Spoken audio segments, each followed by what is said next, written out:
Alright, hello everyone, welcome back. Last time we were creating this track. Who knows, I might skip over creating the track, because it's a bit boring. Wait, how far do we have to go? I'll just finish it off. Anyways, that's Yehu there running his train. He's a good man, Yehu. He would rather run a bus or a truck, to be honest, but he will run the train anyways because he is such a good employee. So Yehu is going to run up and down the line all day, every day. And, okay. We can either go up and around, or we can just modify the land. It takes some getting used to modifying the land. You, have to learn what everything looks like. So, if you aren't getting it straight off, don't worry. It takes a bit to figure out exactly which part to lower or raise. Are we gonna run into that again? Ooh, how much of that? Okay, we might wanna path around. Oh, we're fine. We're gonna have to do some fancy stuff here, anyways. So, for now, we can actually just connect these two tracks together. Now, I'm gonna start signaling stuff here. So let me teach you about the signals here a bit. So this is our generic signal right here. I think it's just called a rail signal. And this is what we're going to be using for most of the rails. Now, one of these other signals might be better, such as pre-signals and long block signals, but I haven't figured them out, and I really don't want to take the time to. So, but those can be placed down just like these signals, but these ones I just find easier to do and manage. The choose signal is basically for stations, so if you put one of these down, the train will then segregate the rest of this track as being places to choose from and platforms to choose from. So it will choose an open platform if it's going to go to this stop, which is very useful. There's something similar in roads, actually, that I didn't know about for the longest time. Now I'm going to go ahead and place a signal here. Now, as you can see, this is a double rail signal and tells the trains to then go either way. If we want to make a one-way rail, just click on our signal again, because this is a double way again, and it will make it a single way. And now the train, well, let me put another single way over here. So this is saying the train can go this way, whichever side the red side is on, that's the way the train can go. So now our train is going to start going down this line and then back up this one. Now, we could make it so that we can run two trains on this railroad pretty easily.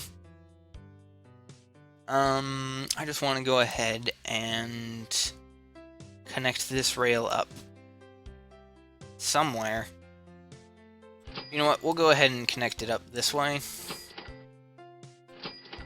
I know you're saying, why didn't you just connect it here? The choose signals get a little bit finicky doing that. And that means we can make this a one-way choose signal, so trains are only coming in this way. They can choose what rail to go down. This will now be a one-way out signal. And yeah, now what I should have done before, well, I guess not what I should have done before then. We can check how much it costs. If you drag around a loop, it will fill it with signals. Now, I just did this right now to see how much this is going to cost me to do this, because you do want to do this. This is the most efficient way to get your trains up and down lines on a double line like this, on up and down. So what we have here is $175,000 to do this. So that's what we want to do right now. So I'll go ahead and set that one up again. What we can do instead is actually what we have done here. So basically, these signals that I have set up right now have sectioned off tracks to let trains know when another train isn't on the track, and when another train is not on the particular piece of track that it wants to go down, the signal will go green and allow the track into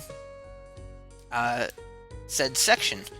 So basically, when we do it all the way around the track, we're just saying, okay, split the track up into really tiny sections so that trains can, like, literally go behind each other and not crash. And they don't crash in Simutrans, but it's always good to be aware of that. That could. Now, the reason I say I think we can run 2 trains using this system is while this one's coming down, we could have another one waiting up there to come down. And so the other one will start coming down, and then when this train goes up, this one can be coming down. It should take about the same time either way, and so it'll be fairly efficient. If we want to make it more efficient, and I think I'll go ahead and do that, try to find a way about halfway down the track.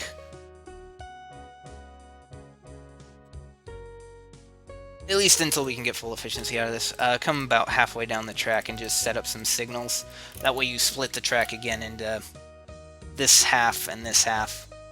And, because remember, only one train can be on each section. And then we should be good to go, because I have a signal here, I have a signal there. Let's see here. Signal here, signal here, signal here. Yeah, that should separate the tracks. Now, what I am going to go ahead and do now is actually make this schedule that only this train follows. I'm going to go ahead and make that a line. And we'll call it the beginner's coal mine or something. Or beginner's coal line, I guess. Coal line. That way we have something to know what it is by. We're going to go ahead and close both of those down. This train should start up again. Okay. And now what we can do is we can create another train. And we can go ahead and set it to that same line. And we want to go ahead and put some coal cars on it, of course, because otherwise it won't do anything for us. And then we can just hit start, and it will follow that exact same path. So, what I'm going to do now, I guess, is actually just run these trains. And what is it doing? Oh, you know what I did? Okay. Let me see if I can... I'm gonna have to edit this one's schedule. You gotta be careful when you promote it to a line, because... Oh, of course, it's still gotta go around anyways. Wait a minute. No, it doesn't. Let's see if it notices it. Nope. Okay. I tried. So that train is just gonna go around in a circle and lose some money. But, it'll be okay. It'll make it back eventually. Not just back here, but it'll make the money back. That's just, it's gonna be about 15,000 plus some more wasted. It's not gonna be pretty, is what I'm trying to say. Because I'm not sure how much the traveling costs. Whatever.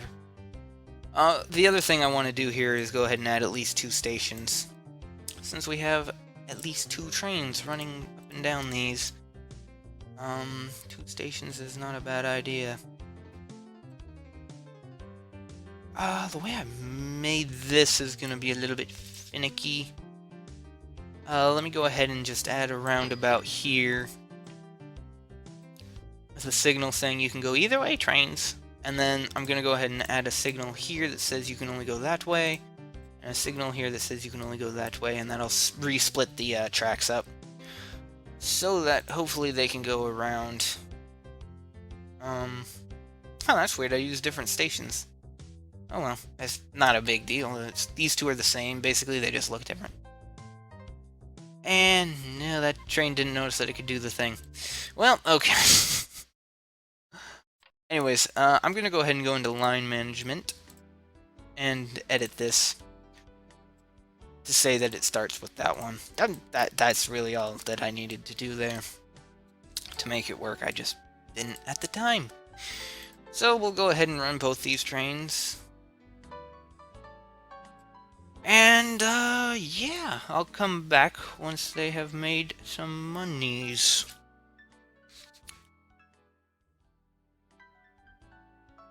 as you can see here, this is actually a very dangerous game we're playing. I was just down at 20,000. Why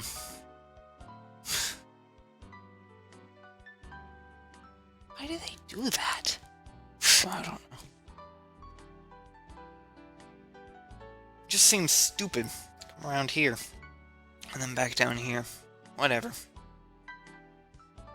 But we are gaining, so we should be okay for a while. You could run with the signal at half, and if you kept adding signals just slowly, you could run more and more trains. I'm gonna try to get by with just these 2 trains for now. See what we can get going here. If I need to, I'll throw some more trains on the lines. I could probably actually run 4 trains with the way I have it now, but I'm just not gonna. Because, yep, see, this one's off that section of line before this train actually gets there. So it's running fairly smoothly. And to speed this up, I might actually add another train, if these 2 are just doing so well. Yeah, I think we could. Alright, so I'm going to go ahead and add another train.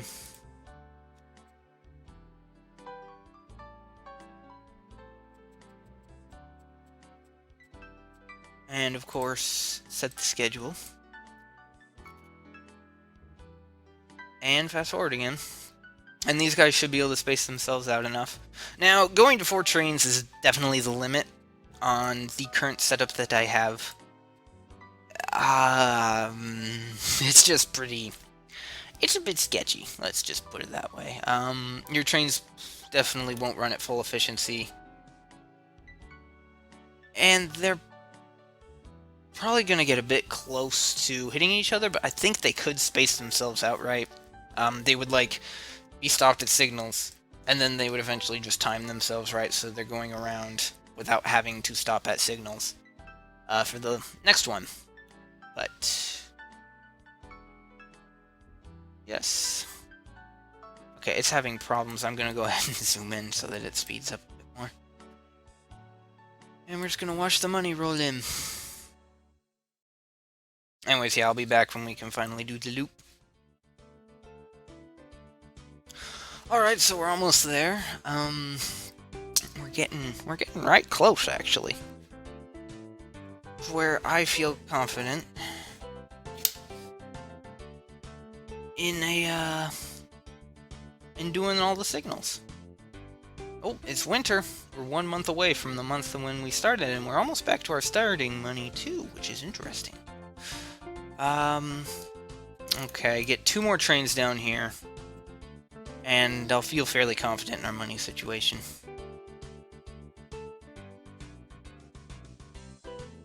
There's 1 more train. Because remember, it was like 128,000 for all the signals that we needed to place. And get this last train in, and I'll feel secure. Okay. So we're actually back up to our starting money, which is good. In a year, we've managed to get back to our starting money, which puts us right on track for everything. Now we're going to try to make this line efficient. And so remember that trick that I said, like if you have a loop, just go from one side of the loop to the other.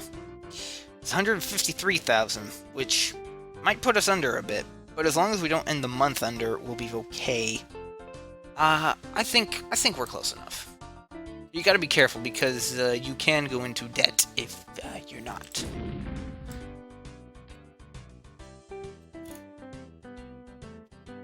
And yeah, we have 53,000. I feel like our trains were running on that before, so we should be okay. And because we looped it here, actually, it's just change that. Sometimes it'll get rid of your, choose lines, and it'll do a whole bunch of weird and wacky things. Anyways, I'm also going to go ahead and put them along here, as long as that's not too much. It's a hefty. Signals are hefty. That's why you got to be careful when you're placing them. But I feel like we're okay now. And we can actually, once I get some more money, because it's a bit shaky right now, I'll add another train. Because basically what you want to do is you want to max out this line. You want to make it so that you are providing this station, this coal station, with as much coal as it can possibly take. Which we aren't even close to right now. It's burning up the coal before the next trains even make it, so... we'll probably be able to run 4 or 5 trains on this line. And basically, this is just our moneymaker, because it is the simplest, industry chain. In other places, like, say, over here, okay? This is a printing works. Essentially, it needs both paper and printer's ink. Which, paper comes from, like, a paper mill, which needs a sawmill. And printer's ink comes from oil, which comes from a chemical plant. Well, oil, which comes from either an oil rig or whatever. And then it comes from a chemical plant as well. And hey, we've started the next year. But, yeah, so what you want to do is... See, once one of these fills up, if you don't have the other one provided, your trains will stop delivering, and they'll just be... Essentially, trains won't cost you money, but all the rails that you have set up to do that stuff will cost you money. So, because each rail and each signal, actually, even too, has maintenance.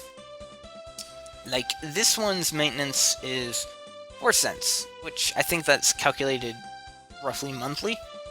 And a signal actually doesn't have maintenance, so you can play signals as much as you want. And they'll just go. But rails do, and it's 4 cents for each rail. Trains, that's actually something else I should bring up. Trains obviously have fuel and maintenance, which are both calculated into their cost of 38.54. I think that's their cost right there. Is that one? Let me look. I think so. Like, locomotives will be pretty high because they have fuel that they need to buy as well. 3.87, what did this one say? It should be that, plus another, plus all of its rail cars. Might be true. Anyways, if you hover over it, it'll say cost with its initial cost and then its maintenance cost per distance. So if you have a train just sitting around, it's not losing you money in that it's just sitting there and can't move, so it's fine. But the rails will. So if your rails aren't being used and you don't have materials... Anyways, what I'm trying to get at is it's very hard to start out with an industry chain that's really long and complicated. So that's why a power plant is probably your best option, because it's not long and complicated. It's just bring the coal to the power station. You're done. And actually, you can get money if you put a transformer by this power station and run the power off to, like, the coal mine or somewhere else. And it will make those areas more efficient, as well as maybe make this more efficient. Don't quote me on that, though. That probably isn't true. So... Anyways, yeah, it's just, we got some nice trains around here. Doing some pretty cool stuff. We could at least run one more train. We could run at least one more. Let's go ahead and get that up. Assign it to our line. Now, something to be noted, actually, is that certain items get you more money. Well, actually, all items get you more money for being delivered faster, but some items get you considerably more money for getting delivered faster. So it is worth noting that.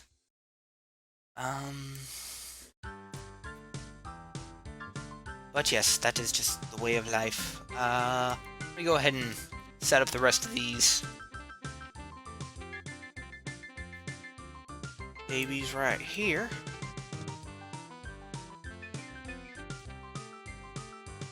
It's gonna annoy me a little bit having them look like that, but oh well. Not much I can do about it. Well, I could delete it and replace it. I see no point.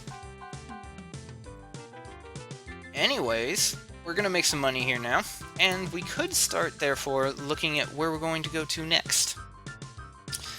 And we can actually build off of any industry chain now, because we don't have to worry about making enough money. These trains will be able to do it. They'll make money like nobody's business, and, well, let me actually check if we could run another train. More trains you run, the more income you make. Although it's a lot of upfront cost, it's usually good over time. We could run one more. We could run one more. Let's go ahead and get that one going, and next time we'll look for our next industry chain.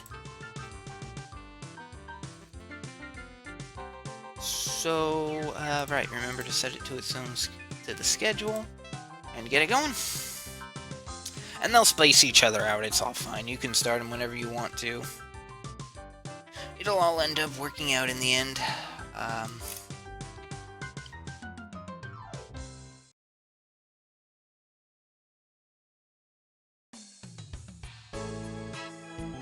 And you might be wondering, if these are the only trains, why didn't you make a more efficient rail system? Because your signals are... You could make these a lot more efficient. You could just split it in half each time you added a new train. That's true. I could. But I'm probably going to connect these rails to a much larger rail system that will go like, let's see here, north-south. And just have a whole double line going north-south, okay, right? And then I'll have, like, at least one east-west. I'll probably have another north-south rail over here, or something. And, a north-south here, north-south here, maybe. And then I'll run some east-west rails as well, probably along here, down here, across the bottom. And if we need it at the top, but... we might just run a little east-west along here, and maybe up to some of these, and then this will get caught by this north-south. Anyways, so yeah, so that's what I'm going for, is just a major, like, highway rail system. And they'll all be interconnected together, so that any train can go anywhere on any rail, and will be good. And that's how you get the mass transport going to just about anywhere. And it can get really fun, and that's why I make these large stations, because you don't know which one you're going to have as a transfer. Could be anywhere, and I'll show you later, but I'm going to make some, like... Because a lot of times I'll have trucks take stuff out to a certain area, and so, let's say down here, we have the rail end, and I'm like, oh, I want it to service all these cities and stuff. What am I going to do? Well, I'll just build a huge train yard out here in the middle of nowhere. Yeah, in the middle of nowhere. And then I'll have trucks run it to factories and passengers up to the trains and stuff, and you'll just have this huge train yard. And then the trains can take it to wherever. And essentially, it's a lot like the United States transportation service as far as trains go, at least for goods. Probably for passengers, too, if you realistically think about it, but that's how that's gonna work. Anyways, that's been it for this episode. I've been Mike, and until next time, I will see you later. Bye-bye!